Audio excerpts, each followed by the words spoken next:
Assalamualaikum warahmatullahi wabarakatuh. Salam sobat muslim, kembali lagi di channel kami di Jejak Tarim. Kali ini kita akan membahas pembunuhan sang ayah. Ini yang dilakukan Habib Umar.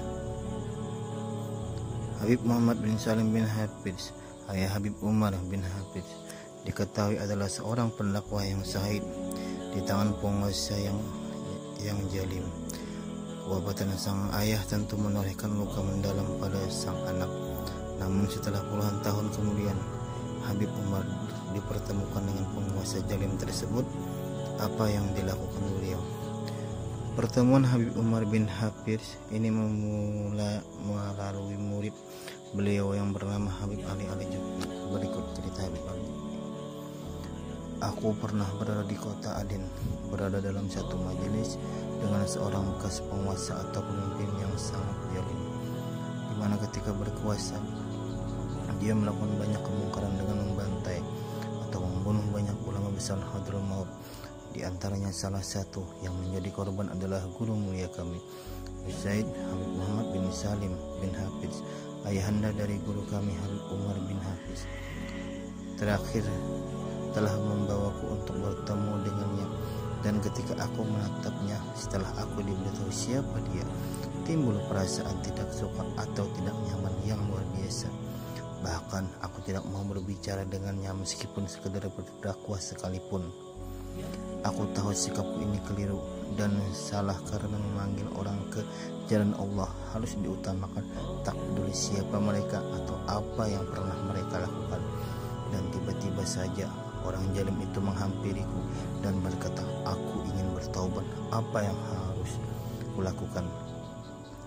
Aku pun berusaha keras untuk menguasai diriku agar bisa menjawab permintaannya dengan baik, dan aku berusaha tersenyum supaya ia tidak pergi menjauh dari kebenarannya yang ia inginkan.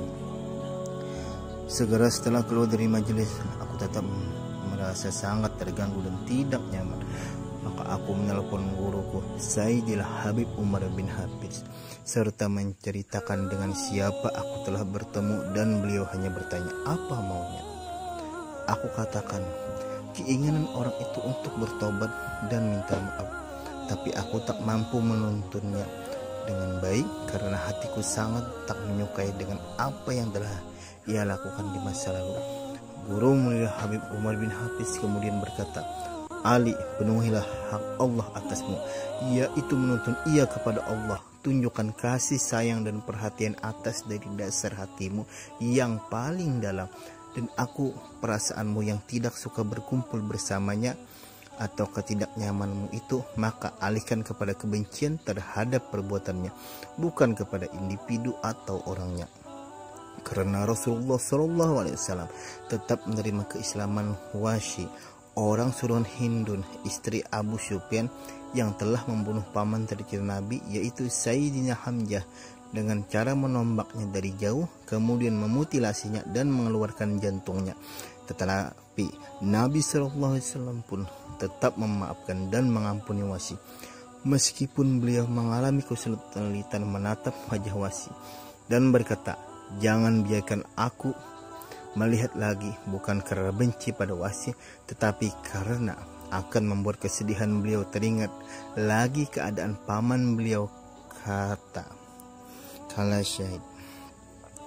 Kata-kata Habib Umar ini sungguh tak ternilai dan sangat amat berharga bagiku, karena beliau sedang berbicara tentang manusia yang pernah melakukan kejahatan terbesar dalam hidupnya.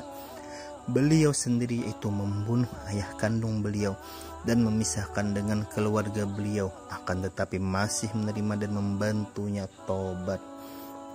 Untuk diketahui sekitar 50 tahunan yang lalu, pemerintah komunis berkuasa di Yaman. Madrasah-madrasah ditutup, pengajian dilarang, habaib disakiti, disiksa, dipenjara dan dibunuh. Saat itu jalanan Tarim dipenuhi tulisan tidak ada Tuhan, hidup adalah materi.